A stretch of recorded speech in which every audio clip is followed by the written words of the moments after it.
I'm going to give each group a question. I'll put in the chat. There are 8 questions. We'll have 8 breakout groups. You'll go into a small group, talk about it, think about your answer, appoint one person from your group to share your group's answer, and then we'll come back together and we'll talk about each question. I'm going to try and put those questions in the chat right now so that everybody is aware of them.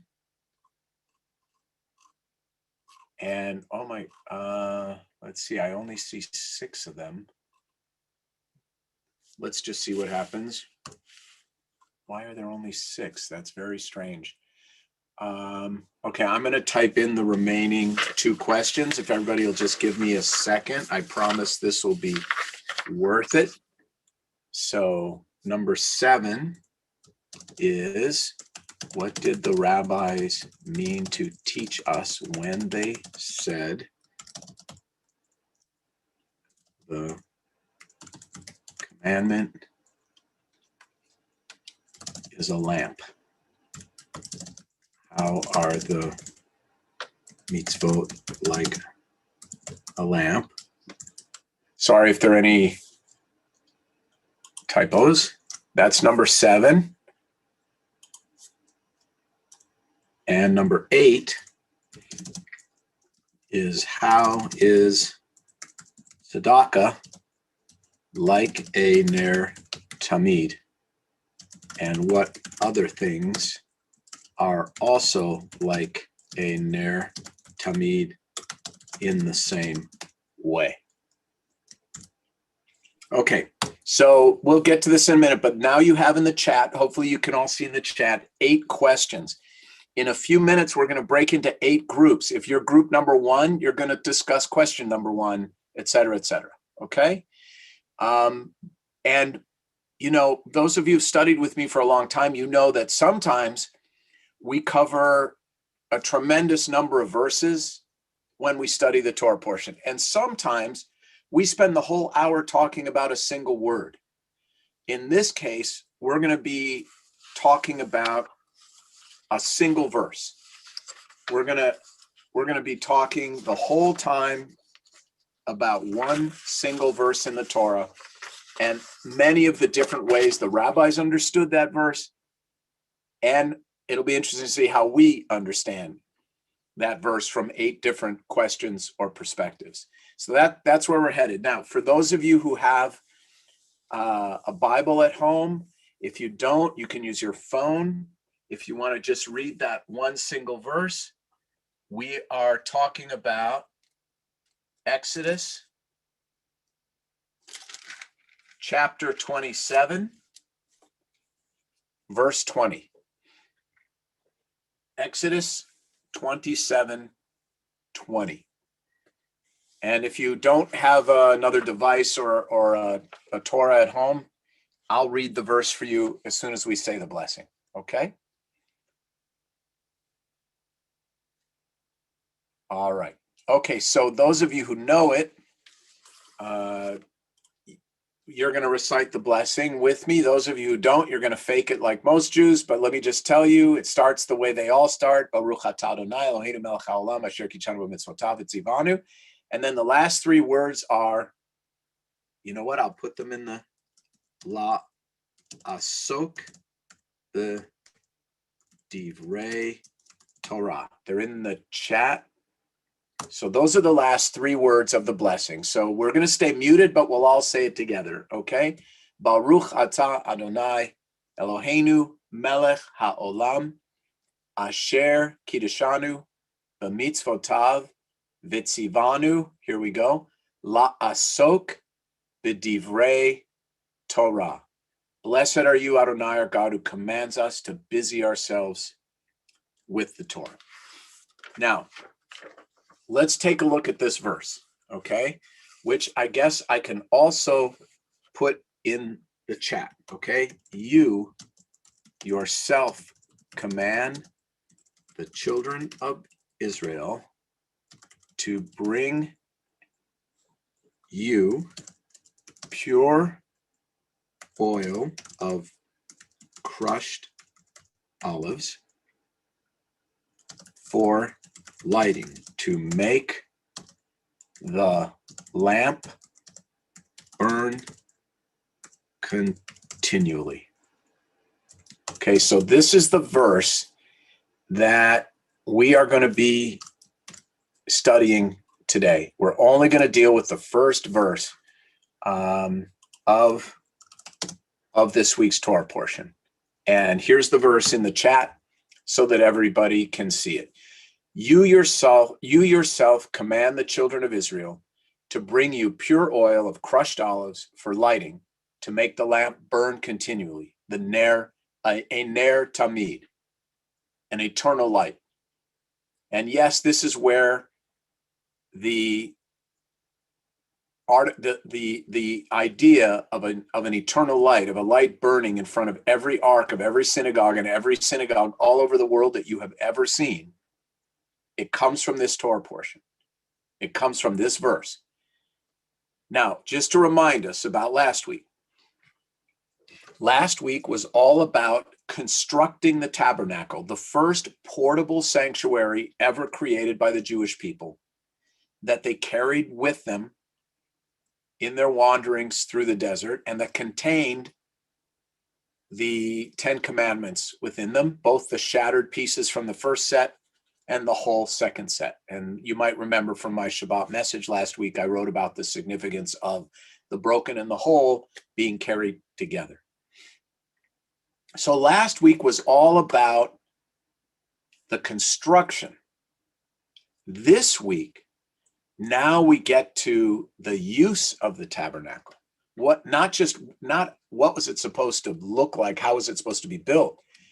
But this week we get to what are we actually supposed to be doing in front of or within that Mishkan, that resting place for God. Okay? And this is the very first commandment that tells us something about what our ancestors were supposed to do. And I want to talk a little bit about just the fact that it's unusual in terms of the way it's put together. You yourself is an unusual way to begin a commandment. This is one of the questions one of the groups is going to work with. Now, here's, I need to change my view so I can see everyone. We're now, in just a minute, we're going to go into our breakout rooms. And again, a reminder, whatever number breakout room you're in, that's the question I want you to talk about in your small group. Try to answer it. You may have more than one answer. And remember to appoint a spokesperson from your group so that when we come back together, we can hear from each group its thoughts about the verse. Okay? If you have a question about what we're about to do, raise your hand. I just want to be sure everybody's got it. Okay, if your camera's on, it looks like there are no raised hands. Don Levy, our wonderful, wonderful webmaster, director of communications, the man behind the curtain. Don, are you ready to put people into their breakout groups? Yes, we are. Let's hope this works. Okay, all right. Take it away. I'll see everybody in 10 minutes.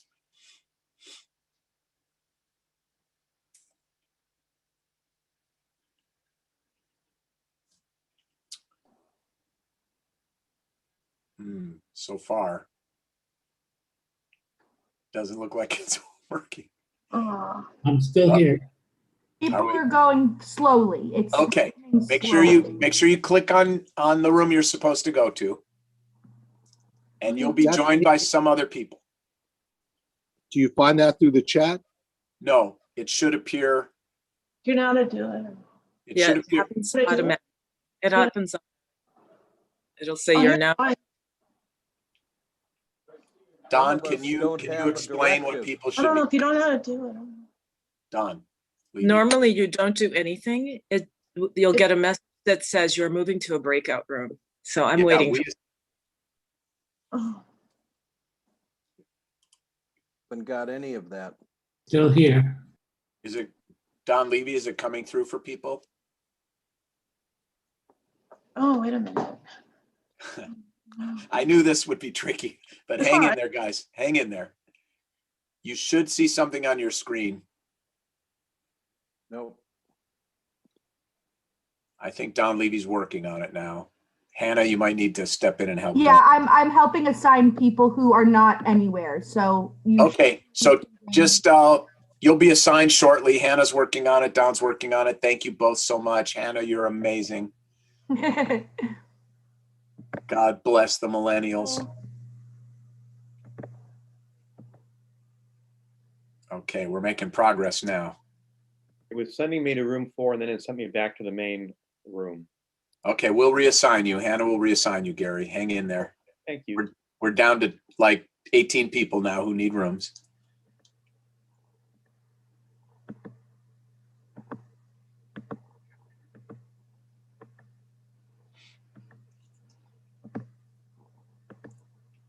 I guess they didn't like you in that room, Gary. They kicked you out. Not the first time. Okay, Sandy, we'll get you a room. Don't worry. Lorraine, Okay. we'll get you one too, Susan. There you go. Everyone should be set. Gary, I gotta help you out. Hold on. I don't think I'm in. Oh, join breakout. Okay. Yes. Hit yes.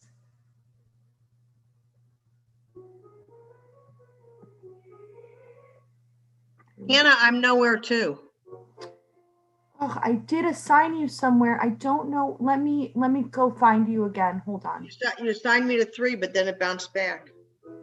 Yes, that happened to me too. Okay, I'm gonna help you guys out. 1 second. Take your time. Okay, Nan, I just moved you. Looks like, hold on, Gary, I'm gonna help you as well. 1 second. Oh, Gary got helped. Okay. Judy. Let's see if that helps Judy, and Jeff Zimmerman is the only one left. Okay. Hold on. Here we go.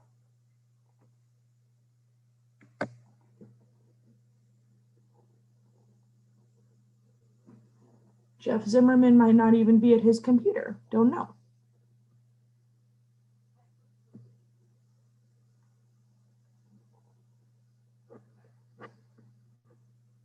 Okay, cool. That worked. Awesome.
Should I bring them back?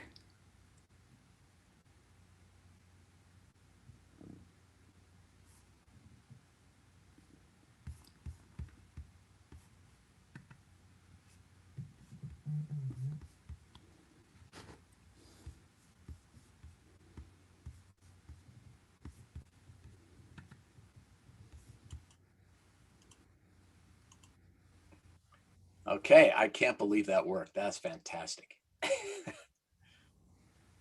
Okay, so everyone's going to come back in now. Let's just be patient. We need to get up to 50 people back in our room, in our single meeting.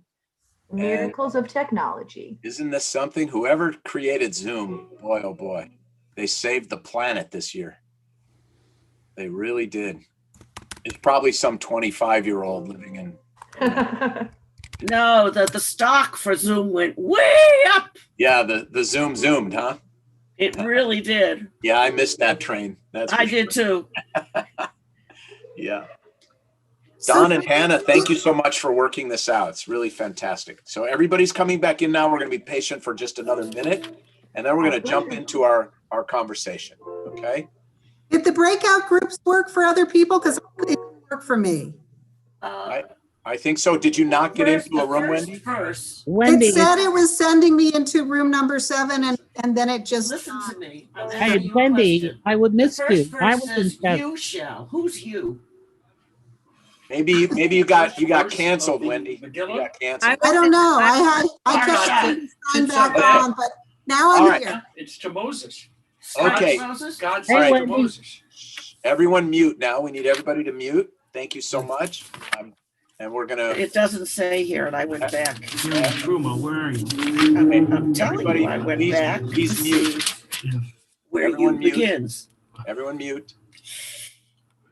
So it's. Wait a minute, I have to mute. There we go. Okay. Well, not every. Okay. Good job, everyone. I knew this would stretch us to our technological limits. And I think it went pretty well, except Wendy, I'm sorry about that, but you'll come to this with a fresh pair of eyes then. That's all that means.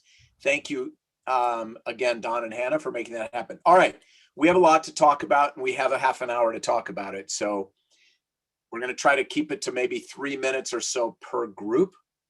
Good luck. And let's begin. And again, the questions are in the chat, but I'll read each question again for all of us.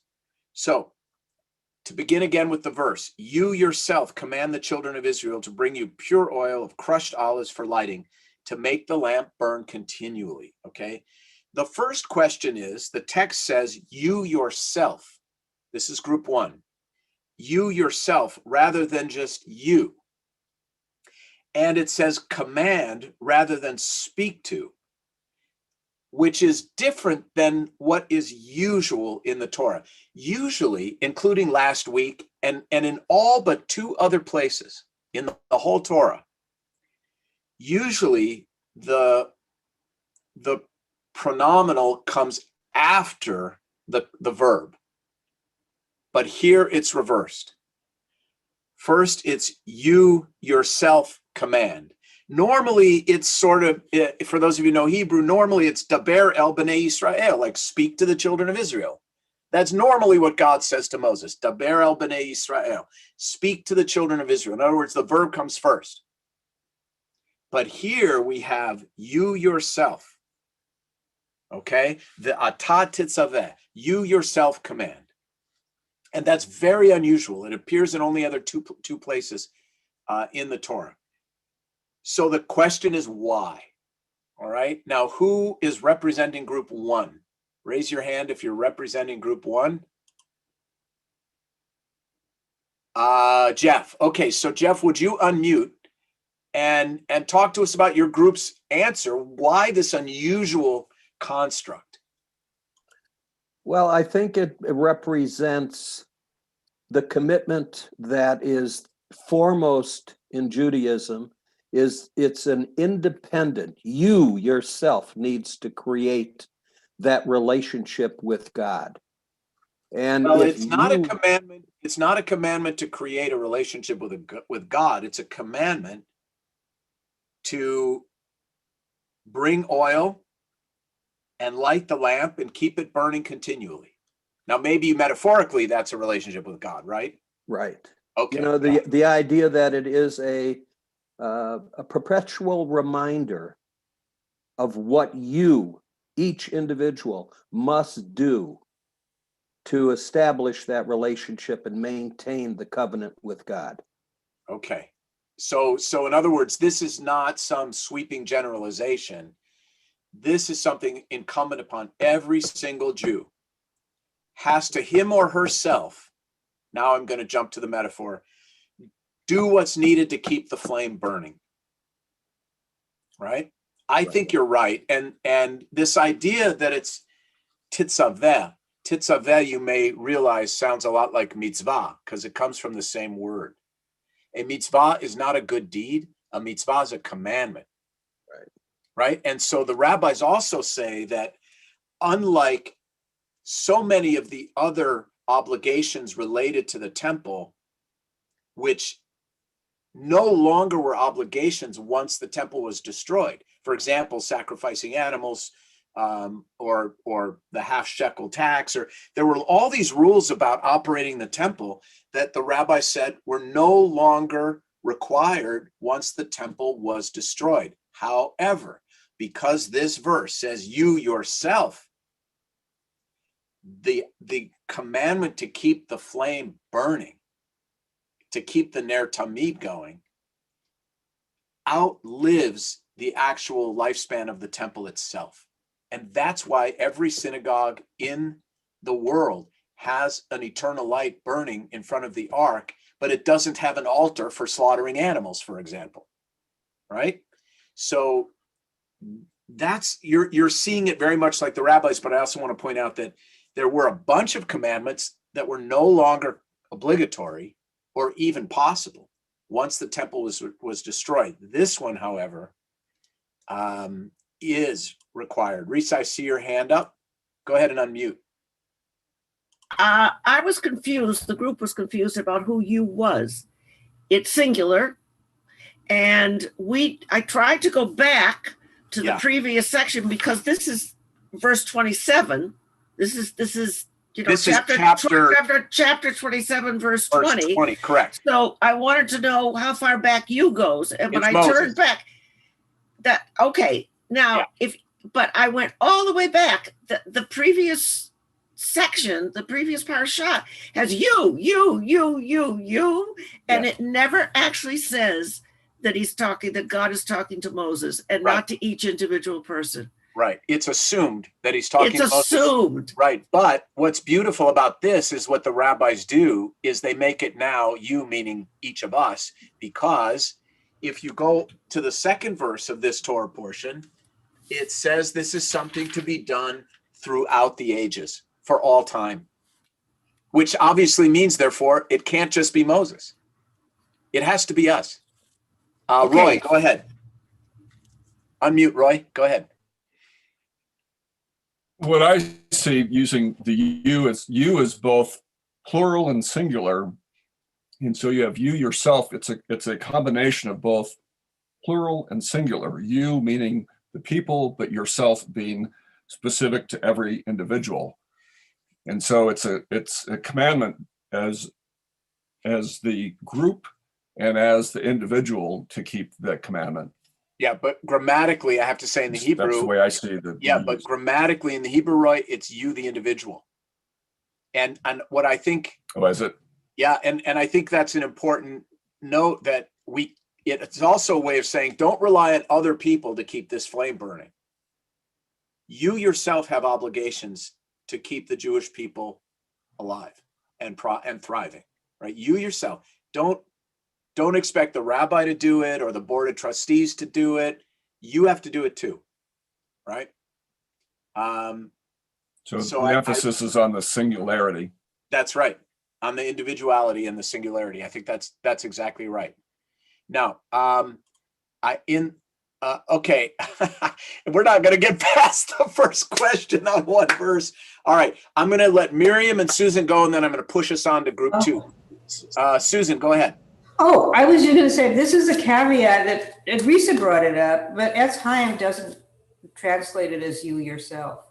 Yeah. How does it translate it? Just you? Just you shall further instruct and instruct by the command the Israelites. So in which I think case it's a bad, I think it's a bad translation in its time. Okay. Because it's ata, you, and Tetzaveh also means you command. Okay. Right? So I think Eitz Chaim has given you a bad translation there. And certainly the rabbis saw it as you yourself. Absolutely. It's also JPS because that's the way it is in WRJ. Yeah, yeah. Okay, Miriam, last comment on this question, then we're going to move to question 2. Unmute, Miriam.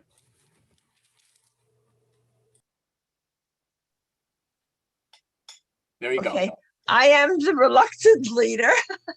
I think everybody in our are we moving on to number 2 now? Yes? No, our group talked about light. We did not talk. Miriam, what group were you in? I think it said group number 7. Okay, so I want you to wait till we. I want you to wait. Okay. I thought that we were all speaking out. No. I want you to wait. Okay, I'm happy to wait. Okay, who is representing group number 2? Who's the spokesperson for group 2? I don't see anyone's hand up. Don't be cowardly. Who's group 2? Brianna. Who is it? Brianna. Brianna, where are you? Is your camera on? Did we lose our group 2 spokesperson? Hey, we were doing so well with group 1. Okay, I don't see anyone group 2. I don't see anyone's hand. Someone in group 2, raise your hand and take over for us. There had to be some of you in group 2. Was anyone in group 2? What was the question? The question is, what is the significance of pure oil of crushed olives? Is it possible? I was in group 2, but I would not be a good spokesperson. Let me just say this, Scott. You may be the only spokesperson, which makes you a good spokesperson. We had an incredible spokesperson. Well, you're it, my man. You're it. Take it away, Scott. Well, let me just, then I'm going to summarize what she said because she knew everything. She was great. Go ahead. And I'm sorry that I don't want to take any credit for this, but the reason for the significance of oil of crushed olives is because something needs to be taken from the land of origin in this temporary receptacle. Wow. And the 7 kinds, it's always taken, something tangible is always taken. The 7 kinds are figs, olives, pomegranates, almonds, grapes, wheat, and barley. And here the chosen one is the olive. Right. And so let me just paraphrase what I think you're saying is that no matter where we are in the world as Jews, we have to take with us some things from the land of Israel. Yes. And never lose our North Star, which is Israel, right? Mm-hmm. So I think that's a really interesting interpretation, which, by the way, none of the rabbis mention about this verse, but that's what I love about what we're doing right now. So let me share with everyone sort of the classic rabbinic view of why oil made of crushed olives. This was one of the verses that the rabbis used to comfort Jews in times of oppression.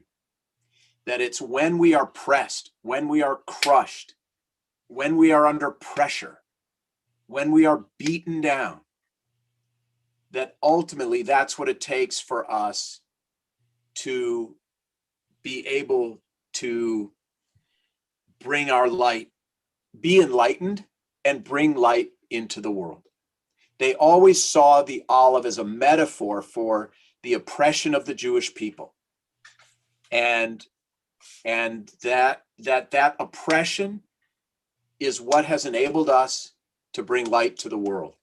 The way my father would have put it when I made mistakes, he said, well, that was a very expensive education, right? That when we make a mistake, we learn from it in a way we could never otherwise learn.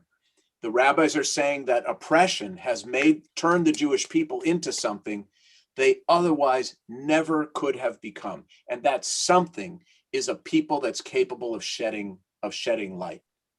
And so it's a hopeful message about going through difficult times. And, I was thinking about this in relation to the pandemic, and I might write my column about that this afternoon. This idea that despite how difficult everything we've gone through is, it has changed the world in some very beautiful and powerful ways, and hopefully changed all of us in some beautiful and powerful ways, and hopefully shed some light on our past mistakes and our future opportunities, which I think it has for all of us. And no, it's not worth it, but it's not exactly worthless either. So that's the kind of, this is generally the way the rabbis look at this whole crushed olives as metaphor for the Jewish experience. But I really like what you said too. Joy, go ahead. You're unmuted already. Our leader also spoke about olives as being nutritious, and also as the oil becomes purified, it can burn. It can burn, right. But what does it take to purify it? Oppression, pressure, right? That's really the part of the verse that the rabbis focus on, is the idea of pressed olives. Olives don't give forth their oil until they're pressed, crushed, right? Okay, let's go on to number 3, and I'll read the question. Who is our spokesperson for number 3? Mark. Okay. And maybe Mark. Robert. All right, Mark, you're unmuted. Let me just read the question for everyone, okay? When discussing the verse above, the verse we've been talking about, why do the rabbis point out to us that God said, "The sun is one of my ministers, and when it shines, no creature can withstand its glare"? Why do the rabbis point this verse out to us in the Midrash in trying to teach us something about the verse from the Torah? Go ahead, Mark. Well, I'm not sure we actually focus on that question. Okay. But we were struggling and talking about why is it that in the first verse the lamps are supposed to burn always, but in the second verse, Aaron is commanded to keep the lamps burning from evening to morning. And so we thought that the sun life, where we all, we kind of live during the sun, and that was God's minister. But you need the night too. And you still need to have some kind of light, especially inside this portable tabernacle. You need light also. But we were confused about why in one verse it said you burn them all the time, and in the other verse you only burn them at night. You're not alone. The rabbis are everyone notices this, including the rabbis, and they don't really have a good answer. And it's probably, the reason they don't have a good answer is it's probably because, and those of you who study with me know this, the Torah is actually a fairly skillfully edited document created from 3 different schools of authors over centuries. And so there was probably one tradition that understood this to be something done only from evening till morning, and a different school following a tradition of believing it was to be, 24/7. So that's the academic scholarly explanation, because everyone notices this, and you're right. Now, let me give you what the rabbis say about this. This is again from Midrash Rabbah, okay? Why does God say the sun is one of my ministers? Like, the sun works for me, buddy, okay? Why are the rabbis pointing that out? Because it's their way of saying to us, this commandment to burn light has nothing to do with anything God needs. God doesn't need light. The sun works for God. The sun bows down to God. God God doesn't need the light. This light isn't for God. This commandment to keep the light burning has nothing to do with what God needs, and has everything to do with what we need. Now, this is very similar to the verse about building the tabernacle, which says, Vasuli mikdash v'shochanti b'tocham. This is God says to Moses, tell the people to build me a sanctuary so that I may dwell b'tocham, within them. God dwells, it was a human need to create this sanctuary. God doesn't need the sanctuary. God's everywhere. But God asked for this sanctuary to be built to fulfill a human need for a place to connect with God. God commands the Jews to create this light and keep it burning, not because God needs light. The sun works for God.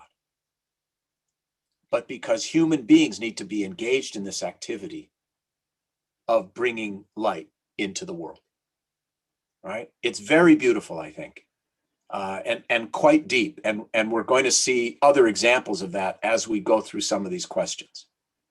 Now, this is also, I should say, the rabbis also trying to teach against the idea of Zoroastrianism or astrology, right? This idea of worshiping the sun as if the sun is the source of its own power. And the rabbis are very clear. No. The sun is a vessel for God's light, right? And if you think about it, in the story of creation, God creates light on the first day, creates sun and moon later. This too was, I think, our ancestors' way of reminding us all not to be fooled into believing the sun is a god. The sun is a manifestation of God. It is not God, right? Very, very important distinction. Okay, let's go on to group 4. Okay, and who did we decide? I think Lorraine. Okay, so let me just read the question for everyone. When discussing this verse, why do the rabbis point out to us that God creates lightning? I'm quoting now.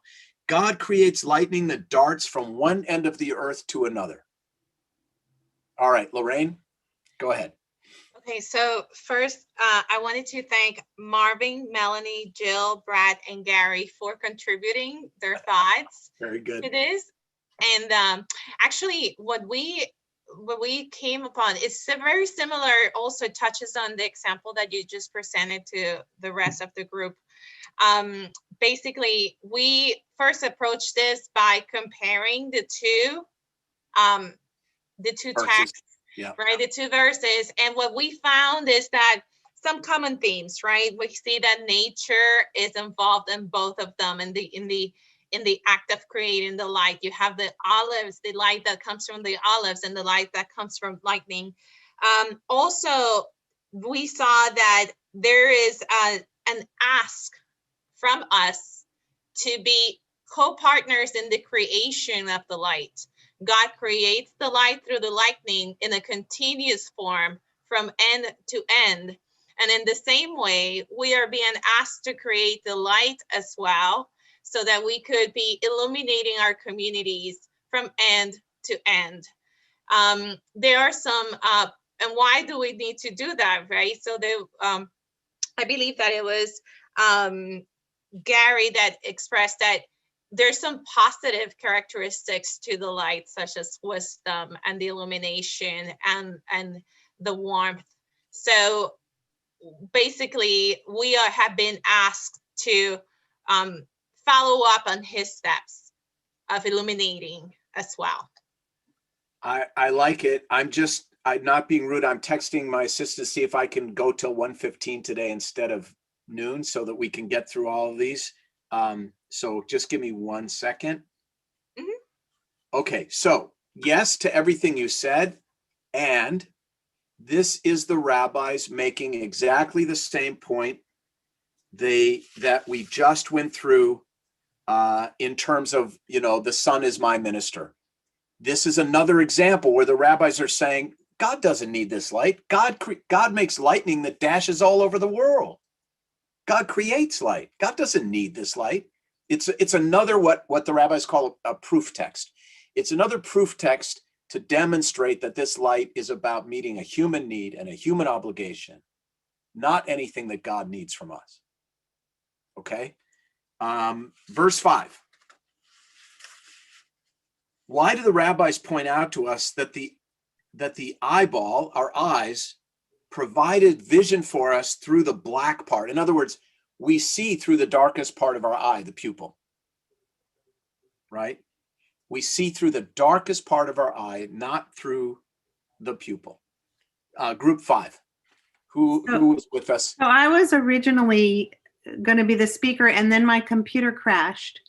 And I don't know what happened. Then I came back in and I was in group 7. I couldn't get back to 5. So I have some thoughts, but is there anybody else from 5 who wants to run with it since I wasn't there at the end? Anybody who made it through the whole group in group 5 who wants to do this? Yeah, I was there for the whole group. Okay. I'm not sure we progressed that much. Go ahead, Alice. Take it. When you left, Gay, but why don't I say a couple of things? I think we mostly meditated on the contrast with the idea of black, which we can think of as being without light, and seeing through the black, the pupil part of the eye to the light. And also reflecting the kind of notion of the pupil as almost the pinpoint of the eye in, sort of parallel with the pinpoint of a candle's light.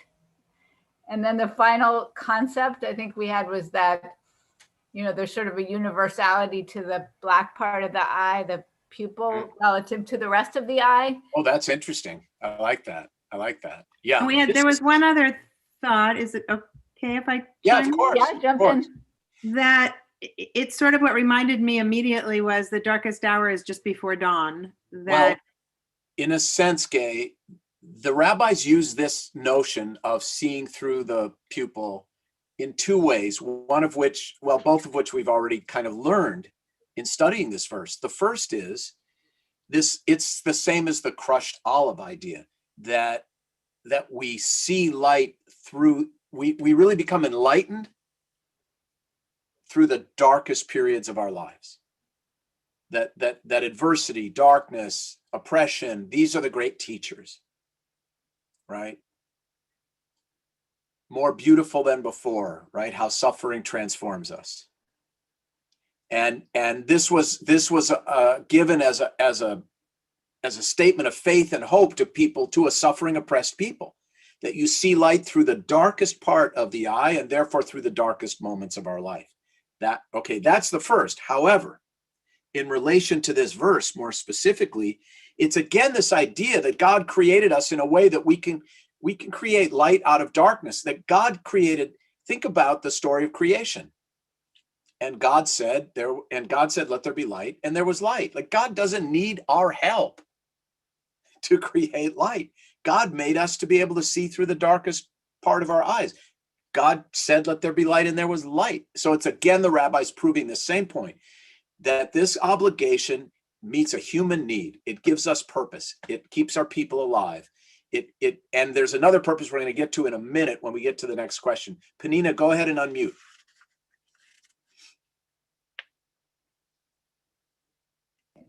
Am I muted? You're okay good. now? You're good. Okay, all right. I think this part of the eye, it's also looking back at the past that you cannot see. Because when we were in groups, we talked about it, that the land was promised to Abraham. The land was supposed to be the prize for believing in the one God and fulfilling the mitzvot.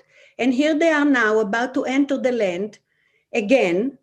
I mean, this is the second time. Yeah. And they're supposed to lean on this past that they cannot see anymore. And I think the sun is one of the gods of Egypt, the Correct. main god of Egypt. That's right. So now, and yellow is the color, by the way, that you're buried in Egypt for the same reason. Right. So here they are supposed to actually shed all this stuff and believe in this one God that you really cannot see. Yeah. and just see what he did for you. Yeah. And now they're about to enter the land. They're going to, it's the promise that was given to Abraham is about to be fulfilled. And it's up to each one of them to see himself as one of these people that will. Okay. Beautiful. Okay, make sure we're on mute, everyone. Joe, please mute. Okay, that's about it. Thank you. Thank you, Penina. You're welcome. All right, let's go now. Now we're going to look at the rabbis' completely different understanding. We've had 3 questions on sort of this idea that this light isn't what God needs. It's what human beings need. We need that sense of purpose and mission. Now we're going to look at this light metaphor in a very different way for the rabbis, okay? So let's go to group 6, okay? Who's our spokesperson for group 6? I am. Okay. Take it away, Roy. Go ahead. Roy, Yeah, go ahead. You're good. can you read the question? Because it was actually cut off on our. Yes. Here's the question. If the lamp is a symbol, if this Ner Tamid is a symbol, what is it a symbol of when the rabbis remark, the way of the wicked is in thick darkness, and they know not on what they stumble? That's from the book of Proverbs, okay? Why do the rabbis bring up this verse when talking about this Ner Tamid, this eternal light? The way of the wicked is in thick darkness, and they know not on what they stumble. That's the question. Why are they bringing up that verse in relation to this idea of an eternal light? Well, I think the answer comes from the preceding Proverbs 4:18, where it says, the path of the righteous is like radiant sunlight. And so the Ner Tamid is hung proximate and right above the tabernacle, and it is the contents within the tabernacle that provide the light for the Jewish people. Exactly. Here now we have this shift in thinking where the rabbis now are articulating this idea that the lamp, the light is Torah, the mitzvot, the commandments.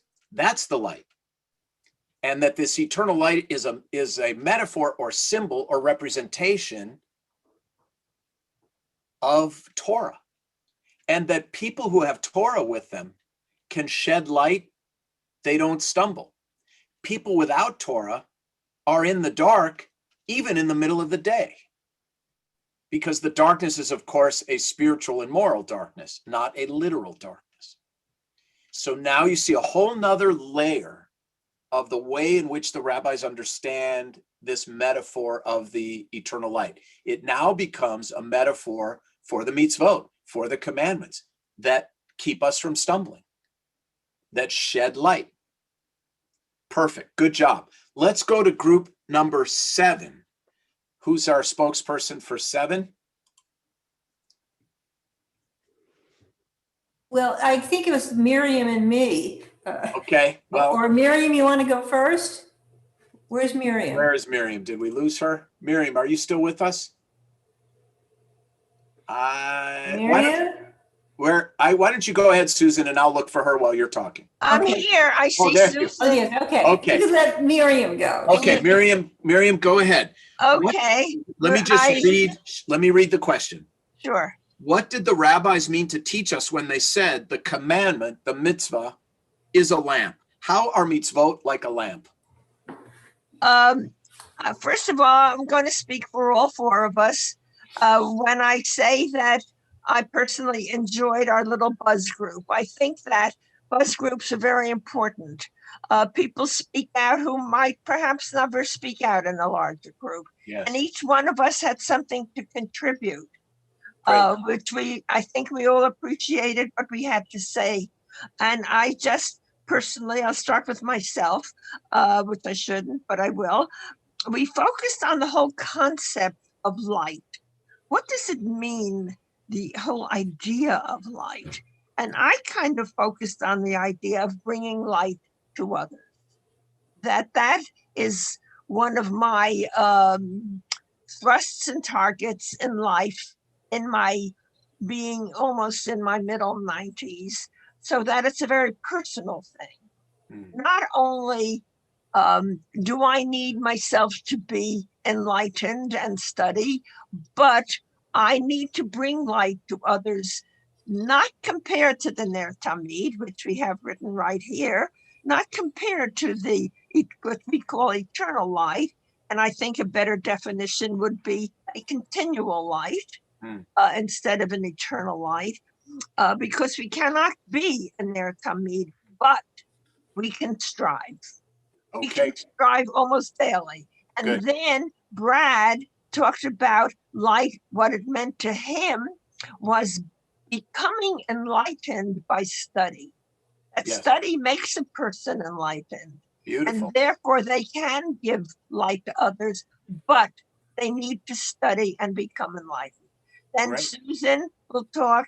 All right, then Susan. perhaps Marty can say a word too. Okay, Susan, anything you want to add? That was pretty much what we did. Light is a symbol of God. I would say also conversely, it enables us to see others and see the beauty in the world. I would just add that and to be aware of God's presence, because